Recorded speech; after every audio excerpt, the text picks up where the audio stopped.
Hello, St. Joseph. It's me, Father Scott, your pastor. I hope you're having a great week.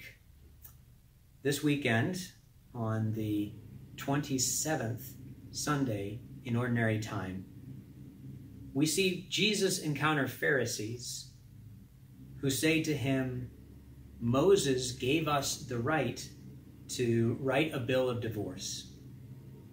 So what do you think about that? And Jesus, in reply, stresses that in the beginning, God gave man and woman to each other to be in an inseparable bond through all of life.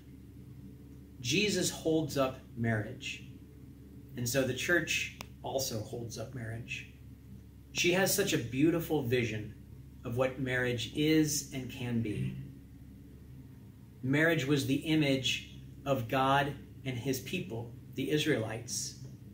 Marriage is the image of Jesus in the church, which he married and gave his life for on the cross. Marriage also is an image of the Trinity, man and woman coming together in marriage, and from them come offspring, similar to how the love between the Father and the Son is the Holy Spirit. And so the church does whatever she can to promote and protect marriage. Marriage has, we'd say, three legs to the stool. Three things that are important in marriage. That it be for life, that it be exclusive, and that it be open to life. She goes on to teach many more beautiful things about marriage. But unfortunately, marriage has lost its meaning in our present day. And many people don't see the beauty of marriage, don't understand how beautiful it could be. Unfortunately, oftentimes, when people come to me in order to get prepared for marriage, they've already been dating for a while, and they're already engaged. And in a lot of cases, they really haven't been practicing their faith very much. And so they really don't know and understand the church's teaching. And I think they may have approached their relationship and their preparation for even getting engaged in a different way if the church had had the opportunity to teach them about the beauty of marriage. Well, I think part of the reason why that is because so many of our young people are no longer plugged into the church. They no longer are practicing their faith regularly because they feel kind of disconnected or looked over. We put a lot of effort into Catholic grade schools, Catholic high schools, and then we put effort into young families through baptism.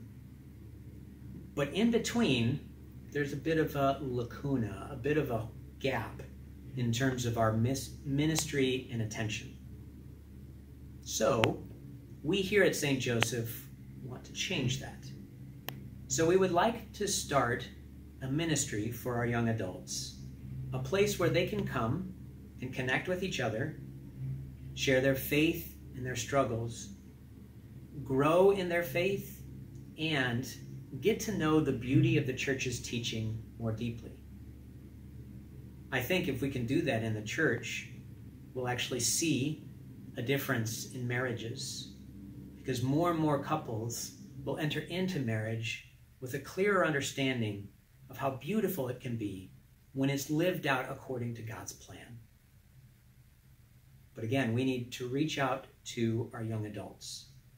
And so this coming weekend, after the 5 p.m. Mass and the noon Mass, we will have a young adult town hall, let's call it. An opportunity for young adults to get together with me and some of the other staff to talk about what it is they'd like to see in a young adult ministry, how they would like that ministry to serve their needs, to help them grow in a way that's going to be attractive to them and to other young adults. So if you are a young adult from 18 to 35, whether you're single or you're married or even have kids, I encourage you to come to our 2 town halls, again after the 5 p.m. and the noon this weekend, and share your ideas, share your concerns, share your vision. And together, hopefully, we can build a ministry that will help reach out to young adults in order to help them grow in their faith and to grow in understanding of the church's beautiful teachings. But for all of you, I look forward to seeing you this weekend. God bless.